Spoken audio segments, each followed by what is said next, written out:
தனுசு ராசிக்கு தலைவராக விளங்கக்கூடியவர் ஆச்சாரியன் குரு பகவான். இவர்தான் பராபவ வருடத்தினுடைய ராஜாவா வரார். அதனால தனுசு ராசிக்காரர்களுக்கு பொறுப்புகள் நிறைய வரும்.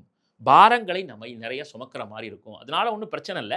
அப்படி வரும்பொழுது நிறைய அனுபவங்களை கற்றுக்கொள்வீர்கள். ஒரே டைம்ல ஒரு 5, 6 ஒர்க் சேர்த்து பார்க்குற மாரி இருக்கும். ஸோ டென்ஷன் கொஞ்சம் ஜாஸ்தியா இருக்கும். மத்தபடி பயப்பட வேண்டாம். அதனால் கிடைக்கக்கூடிய அங்கீகாரம் என்பது ஒரு 2, 3 மாதங்களில் பதவி உயர்வு கிடைக்கவும் வாய்ப்பு இருக்கிறது. இந்த தனுசு ராசிக்காரர்கள் வந்து தேர்வெல்லாம் எழுதியிருப்பாங்க.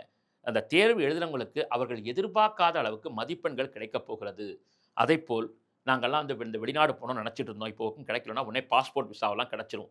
இது காலம் வரைக்கும் நாங்க கட்டிட்டு இருந்த வீடு பாதியில நிக்குதுங்க. வீடே கட்ட முடியல. கட்டி முடிச்சு கிரகப்பிரவேசம் செய்து விடுவீர்கள்.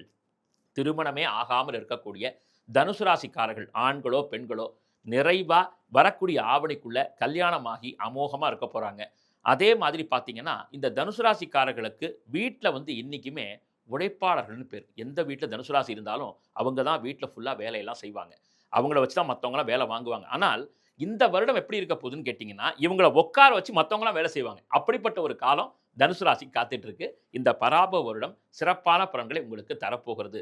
சரி நாங்க எதுல சார் கவனமா இருக்கணும் அப்படின்னு சொன்னால், நிச்சயமாக அலுவலகத்தில் முக்கியமான முடிவுகள் எடுக்கும் பொழுது அமைதியாக இருங்கள். உங்களுடைய எண்ணங்களை நீங்கள் பதிவு செய்யும் பொழுது, உங்கள் மனதிற்கு பட்டதுன்னு சொல்றத விட, இது இருந்தா நல்லா இருக்கும் அப்படின்னு மட்டும் சொல்லுங்க. அதே மாரி தயவு செய்து கடன் வாங்க வேண்டாம். கடன் விஷயத்துல ரொம்ப ஜாக்கிரதையா இருக்கணும். கடன் குடுக்கவும் வேண்டாம், வாங்கவும் வேண்டாம்.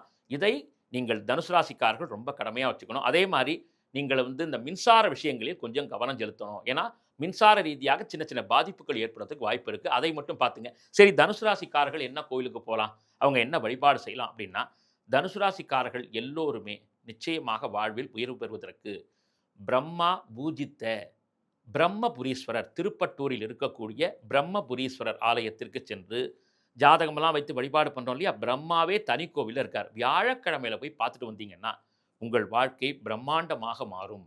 அடுத்தது ரொம்ப சிறப்பா காஞ்சிபுரத்துக்கு பக்கத்துல காஞ்சி மகா சுவாமிகள் ஆராதித்த அவர் அடிக்கடி போய் வணங்கக்கூடிய இறைவன் தான் தேனம்பாக்கத்தில் இருக்கக்கூடிய பிரம்மபுரீஸ்வரர். அந்த சுவாமியை போய் தரிசனம் செய்தாலும் மிகப்பெரிய வாழ்க்கை ஒரு நல்ல ஒரு சிறப்பு மிகுந்த ஒரு பரிசுகளை எல்லாம் உங்களுக்கு தரக்கூடிய காலகட்டமா இந்நேரம் இருக்கு. ஸோ அப்படியெல்லாம் எங்களுக்கு போக முடியல என்ன செய்யலாம் அப்படின்னா, இந்த ஒரே ஒரு சிறப்பா இத நான் கண்டிப்பா சொல்லணும். தஞ்சாவூர்ல திட்டைன்னு ஒரு தலம் இருக்கு. ராஜ குரு பகவான் விளங்குகிறார்.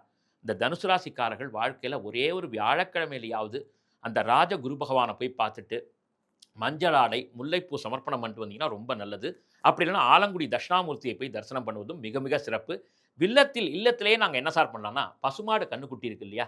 அந்த பசுமாடு கன்னுக்குட்டிக்கு வியாழக்கிழமை தோறும் அருகம்புல், வாழைப்பழம், வெல்லம் இதெல்லாம் குடுத்தீங்கன்னா, இறைவனை நீங்கள் வீட்டுக்கே அழைத்து வந்த பலனை தந்துவிடும். அதனால தனுசு ராசிக்காரர்கள் கவலையே பட வேண்டாம். பராபவ வருடம் உங்களுக்கு மட்டற்ற மகிழ்ச்சியை தரப்போகிறது.